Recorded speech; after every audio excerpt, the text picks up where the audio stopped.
Let's Fix Work is brought to you by WorkHuman, the HR event you don't want to miss. Visit workhuman.com and learn more today. Hey everybody, welcome to Let's Fix Work. I'm Lori Rudiman. Today's guest is author, speaker, and coach Kathryn Sollmann. In her new book, Ambition Redefined, Kathryn encourages independence from lean in and break the glass ceiling language. She wants you to find your own brand of ambition and success, take advantage of today's more flexible workplace, and chart alternative career paths that accommodate and fund the life that you want and you deserve. So if you want to find balance but don't know where to start, and if you deal with childcare issues or aging parents and you're sick of the way the rat race doesn't take care of you, sit tight and I'll be right back with Kathryn Sollmann and more Let's Fix Work. Work is broken, and so is the way you think about it. Host Lori Rudiman is picking up the pieces so you can take control of your career, put yourself first, and be your own HR. With the Let's Fix Work podcast, here's Lori. Hey, Kathryn. Welcome to Let's Fix Work. Oh, it's so great to be here. Oh, I'm so happy to have you. You know, Kathryn, when I think of you, in my mind, you are an expert in career advice, but I don't want to tell your story for you. Why don't you tell the audience who you are and how you're fixing work? Well, I've been working with women for the last 15 years, and I've been a career coach. I've been a recruiter.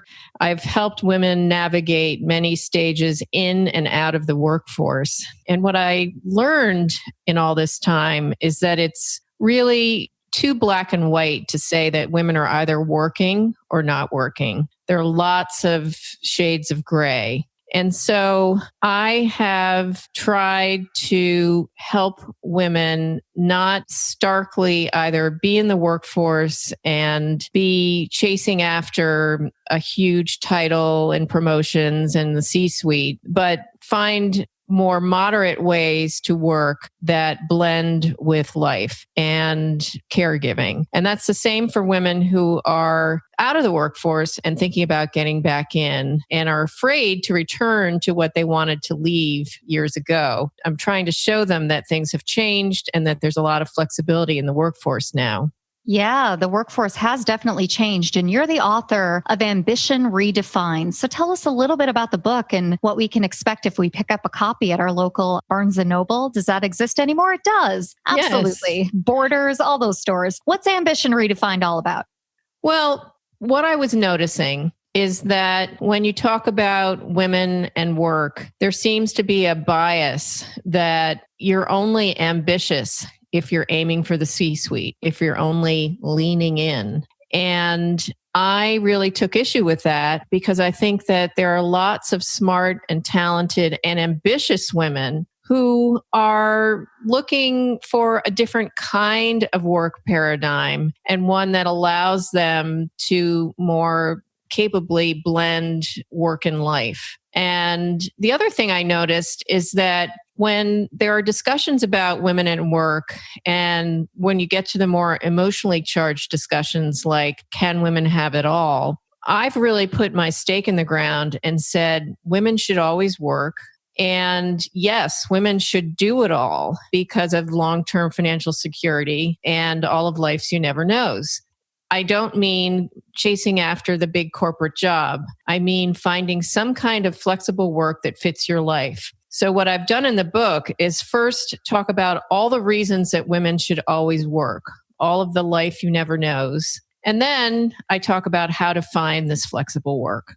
Well, we live in a society where flexible work has generally been defined by white, privileged men in power. And I think we live in a world of side hustles and aggressive entrepreneurship and this dream of the gig economy. So I think that message around side hustles and aggressive entrepreneurship is hurting the workforce. But I wonder what you think about it. And what's the alternative to that? What is ambition really redefined for the working woman? Well, I think that flexible work is coming of age. It's becoming a much more professional, lucrative option for women and for men. Part-time jobs used to be going down to the local retail chain and getting a part-time job or answering phones in a doctor's office. But today you can work in a part-time job in a very professional capacity. You can be a freelancer or a consultant and be at the very high levels of an organization working on very important initiatives. So it's the idea of a hustle makes it sound like it's less than professional and, all the work from home schemes and all that kind of thing. But, now telecommuting has grown 115% in the last decade. And that's executives all the way down to administrative people. So there's a tremendous amount of more stature to working in a flexible way. Do you feel that flexible work, while it can be considered important to an organization, is only considered important at certain levels? Like, is it really accessible and prestigious enough for enough women that enough women should really think about this as an alternative? Or is it just something that's available to upper class women? No, I don't think so at all. I think that if you look at the spectrum of work and job titles and compensation, I really think that flexible work runs across the full spectrum. And so when you talk about white privileged, there are going to be white privileged people in all of the job categories, but there are also going to be non-white people that hold these jobs who have equal opportunities to have flexible work. The issue comes in when you need healthcare, for example. Yeah.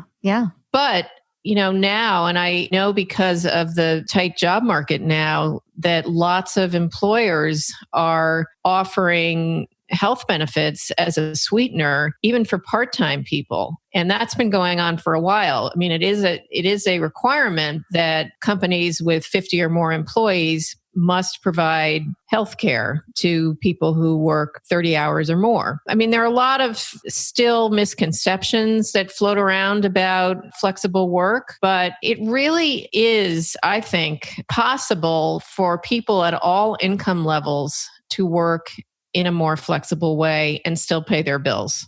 Well, I love that. I love that message. Can you give us an example of a client who maybe was told to lean into the system for all those years and just couldn't swing it and eventually found that great mix of flexible work, but rewarding work as well? Have you worked with a man or a woman that you'd like to share that story? What I love about the Workforce Agility Limited series by Cornerstone was we talked to executives and customers all about skills. Skills. Cornerstone has a wonderful background in learning and development, training, etc. Their LMS is world class, but they've centered the business now, not just on that, like building upon that, but building upon how everything has moved to the skills economy. So check out the limited series called Workforce Agility. And you can get it wherever you get your podcast. And it's just a wonderful series where we talk to their executives on the shift of why, and also their customers that are using it. So check it out whenever you get a chance. Appreciate it.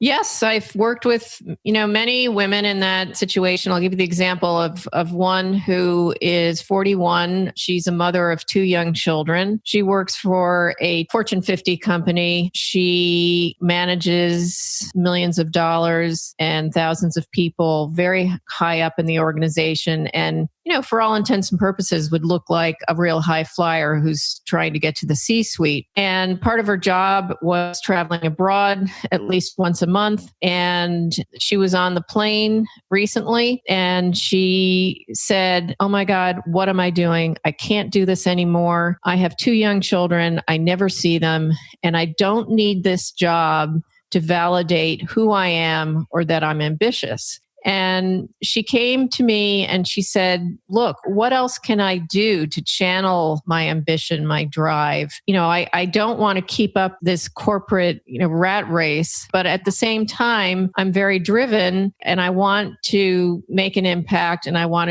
to, make good money." And so she's really on her way now to developing her own consultancy. And she will be well received because she's had this fantastic job. And I'm sure that at a high level for other corporations, she'll be in demand and she'll be able to command top dollar consulting rates.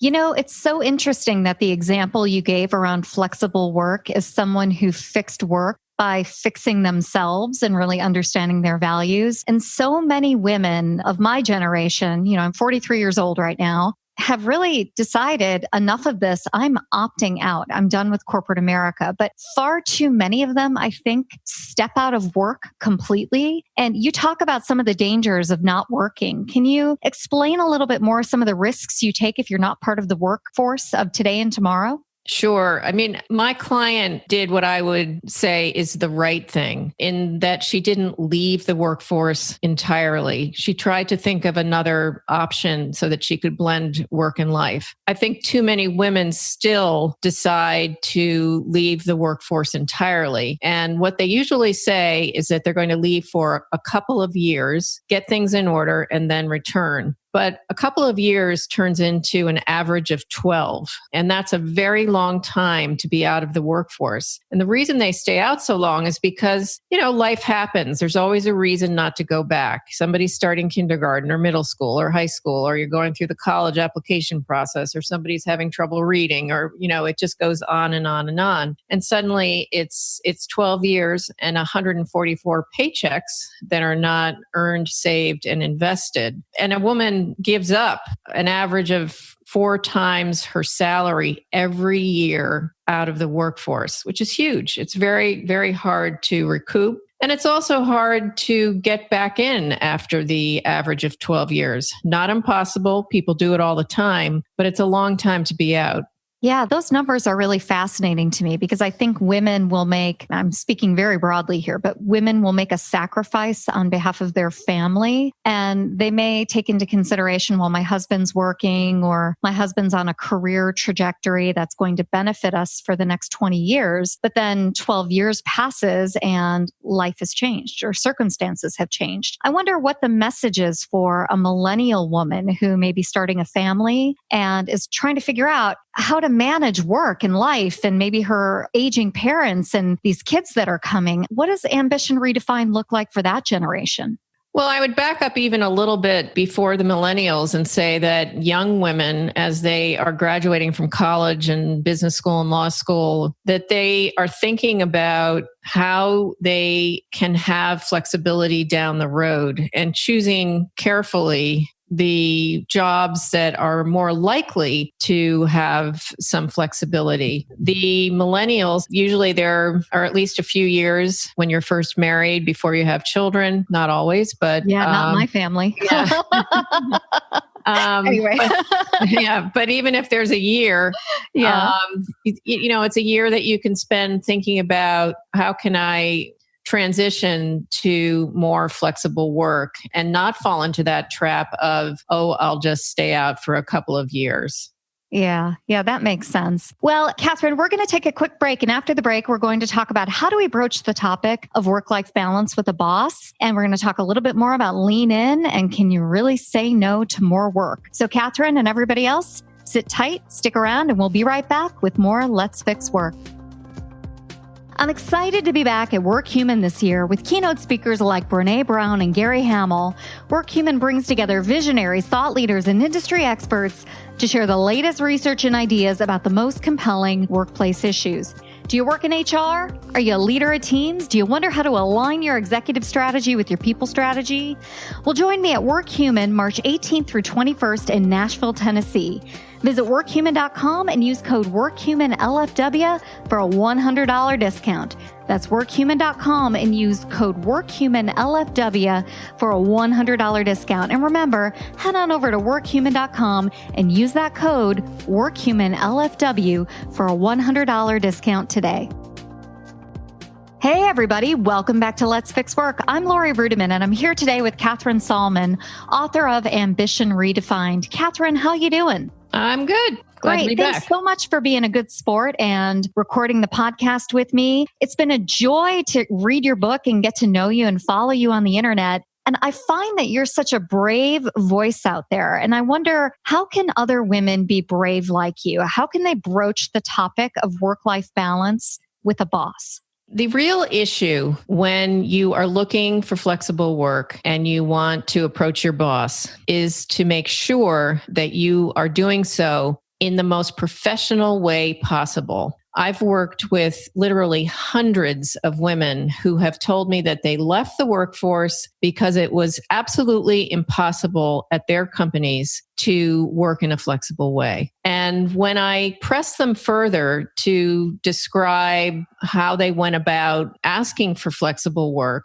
99.9% of the time, I find out that they really only lobbed a simple ask for flexibility. So they might be in their boss's office and talking about 20 other things. And then at the end of the conversation, they say, hey, do you think it would be okay if I work from home on Fridays? Wait, do they use that high-pitched voice too? Does that come with it?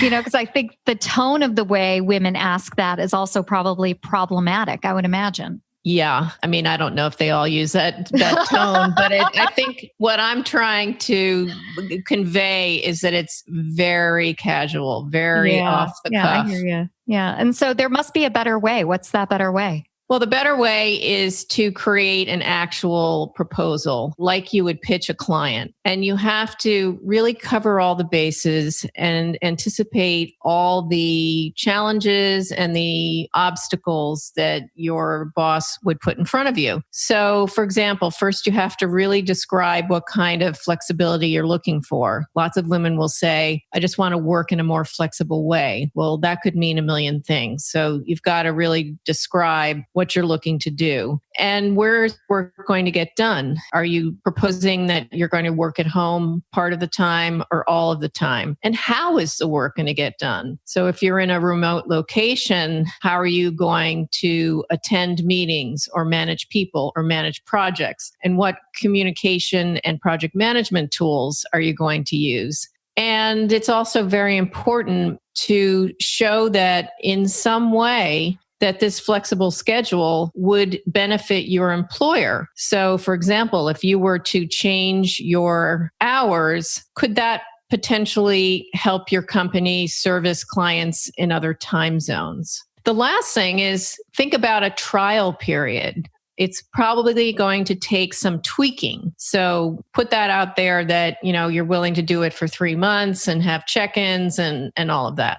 Well, the idea of a pilot is really good. But if we take a step back from that, I think what you've asked women to do is be a little introspective and think about what they really want and what they really need. And that's not necessarily an invitation that many women have had throughout their careers. So I can understand how women are stepping into an office, making a half-hearted request for flexibility, and then just bailing on the whole work endeavor because they don't get what they want, because they don't really know what they want. And I think about my own career, that was certainly a common theme for me. But one of the other things I believed at the time when I was a younger woman before I left corporate America is that it was impossible, even if I asked in the best of ways, to hear yes. I was always going to hear no. So how do you help women overcome that fear of rejection? And is rejection bad? Like if they hear no to a work-life balance request, are they career limited?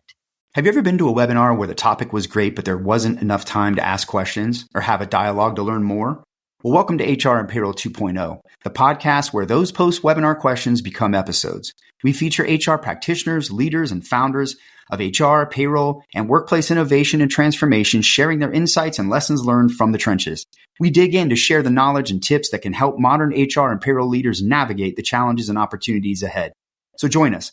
Well, I think that the first thing is to really understand the flexible work landscape today. And that's another thing that I've tried to do with my book, because so many women still believe that there's only one very traditional way to work. There are 6 different kinds of flexibility today, and 80% of companies have some form of flexibility. So when you're starting to feel nervous about asking your boss for flexibility, know that 80% of the time at companies of every shape and size, there's some kind of flexibility. And there probably is also flexibility in your own company. And it's important for you to know what that is. Wait, can you repeat something? There are 6 different kinds of work flexibility? Right. Can you share those with us? Sure. A flexible full-time job is the first one. People think, well, a full-time job by definition is not flexible, but that's not true because you can make it more flexible through schedule and location changes and cutting out a commute a couple of days a week, for example. A part-time job, which I talked about earlier, that are becoming much more professional and much more common, even in big corporations. There are full telecommuting jobs now that are advertised from the get-go that you're working remotely, or it could be a partial telecommuting job. There are job shares, which are more difficult to put together, but certainly an option if you have someone who you work well with and you have complementary responsibilities. And then there are the more independent options, which are freelance work and usually longer term consulting work and setting up your own consulting practice. Yeah, those are more options than I think a lot of women would think from the get-go. But one of the concerns that I would imagine many women have, and you touched on this earlier, is that if you work in a part-time or flexible way, can you really keep up your standard of living? That's got to be a concern for many working women out there. Well, one of the things you have to do is decide, do I still need a full-time salary and benefits? And if you do, there are many options. I mean, you can still have that full-time job, but one that's more flexible. You could be a full-time freelancer, and freelancers within a year, there are studies that say that within a year, most freelancers earn more than they did when they were working full-time. So freelancing or consulting, I mean, we're not talking about low paying options. These can be very competitively priced in terms of compensation.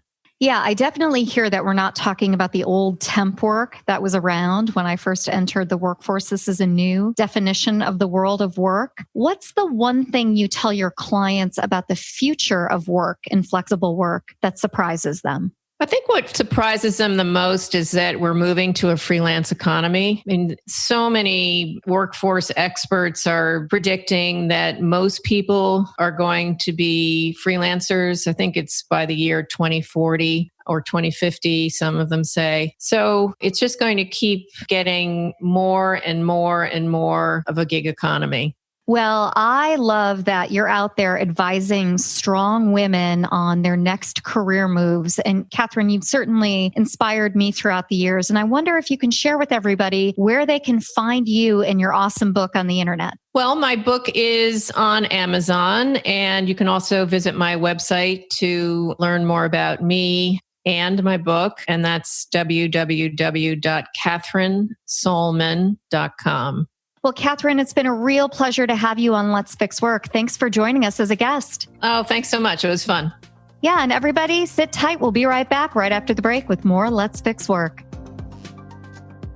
2019 is here, and I know you're thinking about building a better life and a better career.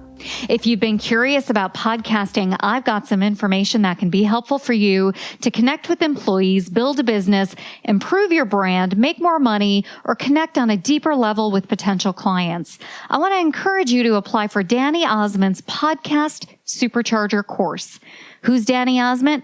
Oh my God, this guy is a lifesaver. I have been through 4 podcast producers, and Danny is helping me clean up, kick butt, and take names with Let's Fix Work. He's super important to me. I've learned a ton about podcast production, and I can't say enough about how great it's been to work with him and learn from him.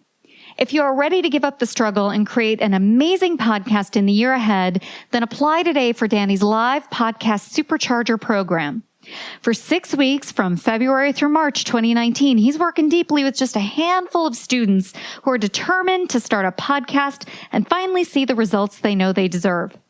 To find out more about the Podcast Supercharger course and register, go to the Podcast Supercharger link in the show notes.